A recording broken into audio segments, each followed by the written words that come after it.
Holy cow, America! Can you believe what just happened? On June 24th, 2025, after 12 days of pure chaos, Iran, the US, and Israel called a ceasefire. Israel says it smashed Iran's nuclear dreams, we flexed our military muscle, and Iran somehow kept its regime standing. But as an American, I'm still reeling from the insanity of this war. Was it worth it? Or are we just teetering on the edge of something worse? Let's break it down.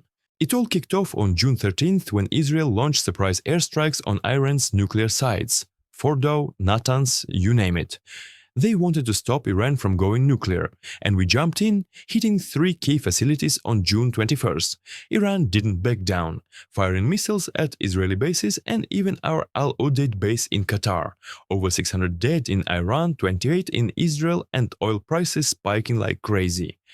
I was glued to the news, heart pounding, thinking, are we really doing this again?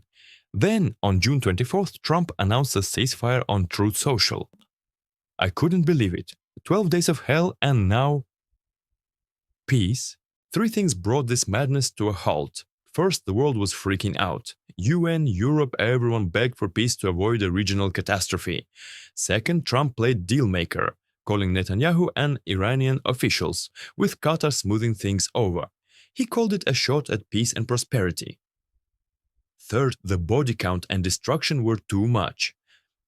Iran's nuclear sites were wrecked, Israel took hits, and we were burning cash and credibility. By June 24th, everyone was too battered to keep going. This ceasefire brought some relief. Oil prices dropped 6%, stocks like the S&P 500 climbed, and talks about Iran's nuclear program might restart. But I'm not holding my breath. Both sides broke the ceasefire hours after it started. Israel hit a radar near Tehran. Iran fired more missiles. Experts say Iran's nuclear program is only delayed a few months, not destroyed. I'm worried we're just kicking the can down the road, and the Middle East is still a powder keg.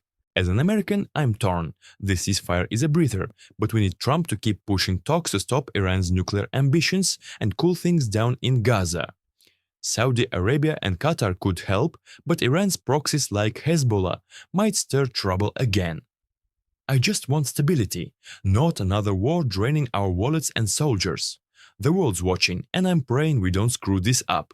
Here's my take as an American. Who came out on top? Israel. 1.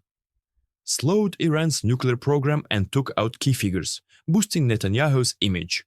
Lost 28 dead, damaged infrastructure, and pissed off Arab neighbors. Iran. 1. Kept their regime intact, showed they can hit back without sparking all-out war. Lost 600 plus dead, nuclear sites in ruins, and weaker proxies like Hezbollah. US. 1. Backed Israel, made Trump look like a peacemaker and dodged inflation with lower oil prices. Lost got flack from China and Russia, faced protests at home, and only delayed Iran's nukes by months. This war was a wake-up call. We need real talks or we're headed for round 2. What do you think? Who's the real winner? Thanks for sticking with me through this wild ride. If you want more on the Middle East or other big stories, hit subscribe and turn on notifications. Like and share to keep the convo going. Drop your thoughts below. Can we keep the peace?